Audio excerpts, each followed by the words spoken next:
En grève s'étendent chez nous lundi soir lors d'une assemblée générale, l'École blanc et l'École bleue de la ville qui ont voté à 98,4 pour des moyens de pression qui pourraient aller jusqu'à la grève générale illimitée.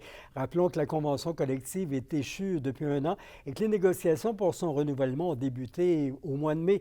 Jusqu'à présent, le syndicat et leurs membres ont participé à 8 rencontres, mais il n'y a toujours pas eu d'entente sur les clauses normatives. Une des demandes importantes qu'on a, c'est au niveau des horaires de travail. Et quasi dans la totalité des services, on a des demandes pour changer les horaires de travail. C'est sûr que peut-être qu'il y a des enjeux monétaires reliés aux horaires de travail, tout dépendant de comment c'est négocié, mais c'est un sujet important pour les membres qui peut permettre une meilleure qualité de vie, une meilleure conciliation travail-famille et envie de travailler à la ville de Val-d'Or. Parlons qualité de l'air à Rouyn-Noranda. La Fonderie Horn qui a tenu une rencontre publique d'information sous forme d'exposition au Centre des congrès de Rouyn-Noranda hier. Plusieurs experts du domaine de l'ingénierie et de l'environnement étaient derrière les kiosques pour présenter les projets futurs. Kimberly Hall. Être plus transparent envers la communauté, c'est ce que Glencore souhaite accomplir en organisant des rencontres publiques d'information. Une dizaine de kiosques étaient installés avec des experts de plusieurs départements pour expliquer leurs projets et objectifs à long terme.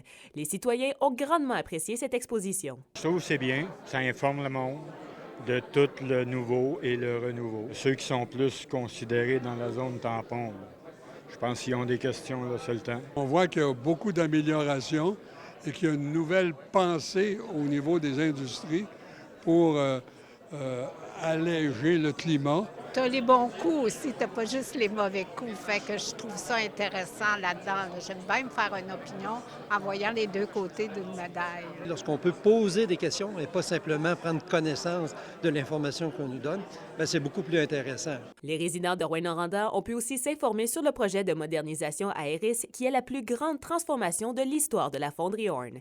On pouvait également en apprendre plus sur le recyclage des métaux, le traitement des lacs et les stations d'échantillonnage d'air. Vous avez vraiment, je vous dirais, un bon mélange, un bon mix de toutes les différentes disciplines, puis d'expérience aussi. Fait qu'on a des gens qui sont arrivés dernièrement, mais on a aussi des gens là, de 10, 15, 20 ans d'expérience qui sont ici ce soir avec nous. Bref, c'est une formule qui fonctionne bien, selon Vincent Plante. On l'a fait la première fois en juin dernier. J'étais présent aussi. Là, ça faisait pas longtemps que j'avais joint l'organisation. Puis on a demandé la rétroaction des gens. Les gens ont vraiment apprécié. Puis ça leur a vraiment amené une belle... je veux dire, une belle dynamique d'échange avec les gens, puis parce que c'est pas juste pour les gens, mais pour nous aussi, ça nous donne l'occasion aussi de comprendre les préoccupations, les inquiétudes que les gens ont ici dans la communauté. Fait que ça nous permet de cibler un peu plus les moyens aussi pour les prochaines fois, de comment on peut s'ajuster et s'améliorer. Vincent Plante souhaite organiser ce genre de rencontre publique d'information environ 2 fois par année. Il rappelle qu'en tout temps, un bureau communautaire est disponible depuis cette année pour les citoyens ayant d'autres questions. Kimberly Hall, RNC Nouvelles, Rouyn-Noranda. Le CIUS de l'Abitibi-Témiscamingue prévient la population. Il y a éclosion de COVID-19 dans ces installations. C'est en cours à l'unité multiclientèle du Centre multiservices de santé et de services sociaux à Ville-Marie au Témiscamingue. Le port du masque est requis pour les visiteurs et personnes proches aidantes qui circulent sur l'unité auprès des usagers. Le CISAT recommande aussi le report de visite à la population qui ont des symptômes grippaux comme la fièvre, la toux, les maux de gorge, écoulement ou congestion nasale. Julien Rivard, l'un des 6 pensionnaires qui dénoncent Joseph Guillot et Maurice Magnan, 2 prêtres du séminaire Saint-Michel de Rouyn-Noranda qu'ils accusent d'abus sexuels, témoigne sur nos ondes aujourd'hui. M. Rivard et un groupe d'anciens diffusent dans un mémoire de 35 pages les événements qui sont, selon leurs souvenirs, survenus dans l'institution d'enseignement religieux entre 1960 et 1967. Les présumées victimes insistent, leur dénonciation ne vise pas à détruire la réputation du séminaire de l'éducation qu'ils ont reçu. Ils disent avoir un devoir de reconnaissance. Vous dites, oui, on veut dénoncer, mais en même temps, le but n'est pas de salir la réputation d'un séminaire qui a fait du bien. Bon.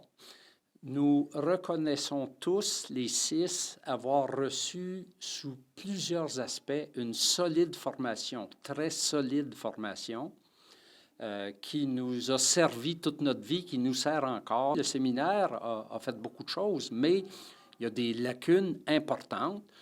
Il y a eu des abus sexuels qui nous sommes convaincus, n'ont pas eu l'importance de ce qui est arrivé dans plusieurs autres institutions, mais il y en a eu. Et puis, nous pensons qu'il y a eu aussi des abus psychologiques assez graves. Il y avait une conception des femmes incroyablement misogyne. Les femmes étaient, par certains, pas par tous, il y en a qui sont surpris d'apprendre ça, mais qui étaient présentées comme des objets de péché, même par l'évêque.